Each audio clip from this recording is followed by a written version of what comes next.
Le football, les amis, c'est un sport qui défie toute logique. C'est un sport qui est un peu incompréhensible, qui parfois est étrange et surtout parfois injuste. Et surtout très cruel. T'as le Real Madrid qui la semaine dernière remporte un classico forceps 2-1 sur le terrain du Barça dans les dernières minutes après un match quand même très compliqué. Tu mets le rival globalement de la saison à 4 points, parce que même si Gérone pour l'instant ils sont premiers, c'est pas eux qui vont tenir la cadence toute la saison, ça on le sait bien, mais le Real part avec un avantage psychologique et comptable quand même assez intéressant. Là, à domicile, contre la quatrième équipe de Madrid, t'es censé assouvoir encore plus ta supériorité et continuer à engranger des victoires, de la confiance et surtout garder ton avance. En un week-end, là, les gars, en ne même pas une semaine après le Classico, on est passé à ça d'être à 6 points ou peut-être 7 du FC Barcelone. Eux, ils ont marqué à la 94e minute sur un but quand même venu de nulle part parce que le match du Barça hier était absolument scandaleux. Dans l'intensité, dans le football, la Sociedad aurait dû normalement les massacrer au moins 2 ou 3 buts d'écart tellement il y a eu d'actions côté Sociedad, tellement le Barça a souffert, tellement le Barça a subi, mais a su rester calme jusqu'à la fin et à l'expérience. Comme l'habitude pour la Real Sociedad, quand ils dominent des matchs et qu'ils n'arrivent pas à tuer leur adversaire, bah les grosses équipes, tu les tues pas, c'est elles qui te tue, même sur des demi-occasions, même sur des miettes, tu vois. Et globalement, le Barça est revenu à 2 points du Real ce soir, grâce au match nul qu'on a fait aujourd'hui, et qui est quand même incompréhensible. Le Rayo Vallecano ce soir n'a tiré que 3 fois au cage. N'a tiré que 3 fois au cage. Et même pas des occasions dangereuses en plus. On a fait 2 petites boulettes vite fait de Fran Garcia et Modric dans notre défense, mais sinon sur les 90 minutes, la défense a été impeccable. Kepa dans les sorties rassurant, il a pas eu en tout cas de grosses actions à détourner de la part du Rayo. La défense Alaba, Carvajal, Fran Garcia, Rudiger, elle était au top du top, dans les relances, dans les interventions, dans le placement, la solidité, l'anticipation, tout a été nickel. On a éteint tous les ailiers et les attaquants du Rayo Vallecano. Raúl de Tomás qui était trop isolé, Trero en numéro 10 qui était pareil, obligé de courir plus que de toucher le ballon, Alvaro Garcia, etc. qui n'ont pas touché la balle du tout, quasiment. Donc globalement, le Real a su mettre un bloc en place assez intéressant, un football qui quadrillait bien le terrain, qui avait un impact de tous les instants, contrairement à ce qu'on avait vu notamment la semaine dernière au Classico. On ressortait les ballons hyper propres, on avançait, on dédoublait, on multipliait les passes, on a multiplié les centres. Franchement, on avait une occupation du terrain qui était claire. Et dès qu'eux voulaient passer notre rideau défensif, eh ben, on reculait, on coulissait bien et surtout, on récupérait le ballon très très haut. Donc globalement, le Rayo qui s'en sort pas, qui était obligé de jouer en contre et uniquement derrière pour nous contenir, et même si c'est une équipe qui de base est joueuse, là, elle leur a empêché toute solution pour jouer en fait. Et du moins, ne pas dégager les ballons devant, c'était impossible pour eux, tu vois. Donc globalement, le Real défensivement était en place. Dans la construction du jeu, on était en place. Mais quand tu regardes la première mi-temps par exemple, on était quand même assez fade. On a eu quelques occasions qu'on n'a pas marquées, notamment le face-à-face de Valverde au bout de 5 minutes. Je suis désolé, mais là, les gars, à ce niveau-là, quand tu joues au Real Madrid, que tu sois un attaquant ou un milieu de terrain ou je ne sais qui, tu dois marquer. Si au bout de 5 minutes, face à face avec le gardien, vraiment t'arrives plein axe en plus de ça, tu marques pas un but là, c'est quand même compliqué. Au bout de 5 minutes, on aurait pu rentrer dans le match comme il faut, pousser le Rayo qu'on a bouffé, surdominé intellectuellement, tactiquement, footballistiquement, techniquement, tout ce que tu veux physiquement, tout ça, individuellement comme collectivement, au bout de 5 minutes, les mecs, ils auraient déjà dû prendre des risques. On aurait pu profiter de leur largesse tactique, de leur largesse individuelle aussi, et de tous les espaces qu'ils nous laissaient. Et en plus, ils devaient attaquer pour marquer,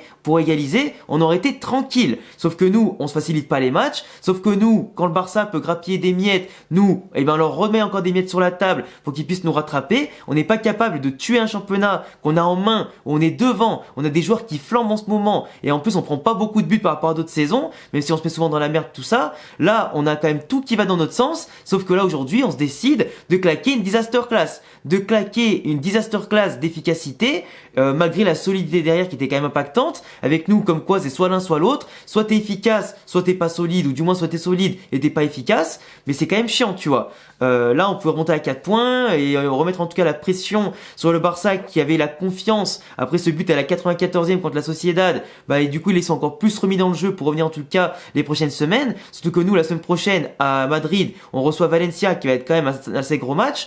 Donc globalement, tu te dis que le Barça, ouais, on les a relancés. Globalement, on les a relancés. Là, tu vois, 2 points d'écart.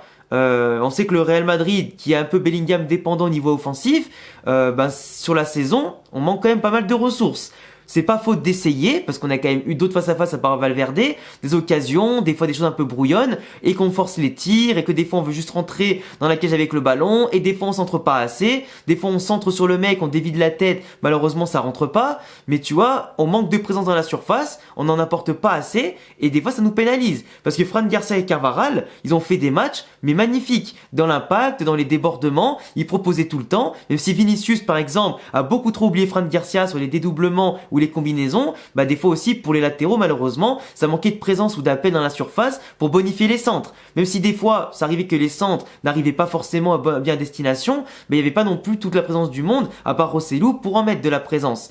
Vinicius, d'ailleurs en ce moment, je trouve qu'il va trop, en tout cas, la tête baissée, il y va trop la tête dans le guidon, et je déteste ça. En ce moment, il fait tous les mauvais choix, il adapte pas son jeu. Quand il a vu aujourd'hui l'arrière droit du Rayo Vallecano, qui a commencé à le prendre en vitesse, à le doubler là-dedans et à l'empêcher en tout cas d'avoir une zone d'action importante, même s'il a fait beaucoup de dribbles et par-dessus et sur le côté et des percussions, etc. Vinicius, quand sur la vitesse il était pris, il a pas su adapter son jeu. Il était toujours brouillon et que je veux rentrer dans la surface et que je veux mordre la ligne, etc. Mais à la fin, t'en fais rien. Ni tu tires, ni tu fais un bon centre en retrait, tu vois. Donc globalement, on était annihilé de ce côté-là. Rodrigo, il est rentré, il a été super impactant sur les prises de balles, tout ça. Dommage, il rate une Madjer qui aurait pu marquer un début de l'année. Mais globalement, ouais, il n'a pas été efficace non plus. À un moment donné, dès ses premiers ballons, il avait l'occasion de tirer en première intention. Ça passe à ça, des cages en tout cas du gardien du Rayo. Mais tu vois, on a manqué quand même de vitesse, je trouve. On a manqué quand même de créativité aux abords de la surface contre un bloc encore une fois qui était resserré. Nos frappes de loin, elles étaient directement contrées, elles étaient directement même pas cadrées. On n'était même pas dangereux sur ça pour pousser le Rayo à sortir. Et on a manqué d'inventivité sur les coups de pied arrêtés. Des fois, on les joue à deux au lieu de les jouer dans le tas. On les joue dans le tas lorsque des fois, t'as des boulevards énormes pour les mettre en retrait, pour allumer de loin avec les tireurs qu'on a. C'est quand même hallucinant. Les coups francs, on a beau avoir des artilleurs de fou, on n'est pas capable d'être dangereux là-dessus. C'est quand même problématique, tu vois. Après, Modric, il a apporté pas mal de choses, mais pas aussi étincelant que d'habitude. Dans un Real Madrid pourtant en confiance et plutôt intéressant. Kroos il est rentré, il a apporté de l'impact et sa patte, mais pareil c'était pas suffisant pour les dernières minutes. Valverde il a fait des choses énormes aujourd'hui, même s'il a raté pas mal de passes qui auraient pu être en tout cas intéressantes et qui des fois coupaient nos actions, mais dans la défense, dans la côté où il se projetait, etc. il a apporté beaucoup de choses. À un moment donné le grand pont qu'il fait après avoir récupéré la balle tout ça et partir en compte tout seul, ça aurait pu finir sur une tête de Rossellou qui était assez intéressant sur le match, mobile, disponible, mais malheureusement pas assez efficace. Camavinga qui a fait un match énorme au milieu de terrain, qui après arrière gauche a aussi fait un match intéressant. Après il saignait de l'œil, du coup fallait le faire sortir pour Nacho qui a apporté un peu plus normalement de base sur les coups de pied arrêtés mais qui a pas eu le temps de se mettre en évidence.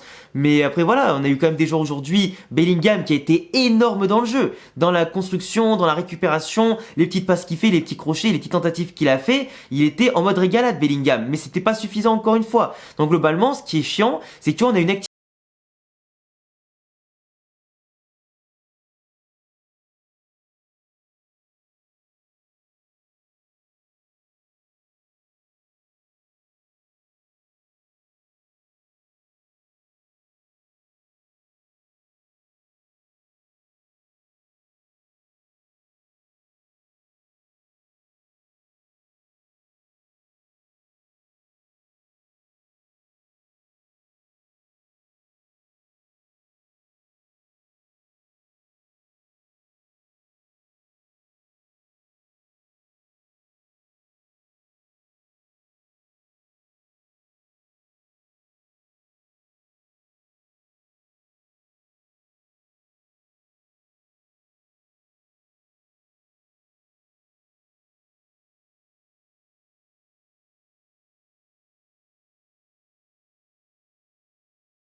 Après l'arbitre des fois il a été désastreux, par exemple Kamavinga qui prend 3 fautes d'affilée de Trero, qui tombe par terre et c'est Vinicius finalement qui prend un jaune sur l'action et l'arbitre il siffle même pas faute. Au bout d'un moment tu vois c'est plein de décisions comme ça qui ont envenimé un petit peu le match sur certains points, mais après voilà, après de toute façon dans tous les cas on marque un but, il était hors jeu de Rossellou, il n'y avait pas de penalty en tout cas à siffler sur nous, il n'y avait pas de choses un peu litigieuses, mais plein de moments comme ça en tout cas qui ont déconcentré Vinicius ou les autres joueurs du Real Madrid et c'est quand même un peu dommage. Enfin bref, j'espère que contre Braga pour valider les tickets pour les huitièmes de finale de Ligue des Champions ce sera bien meilleur et aussi la semaine prochaine contre Valence qui sera aussi un match super important à regarder et à gagner bien sûr.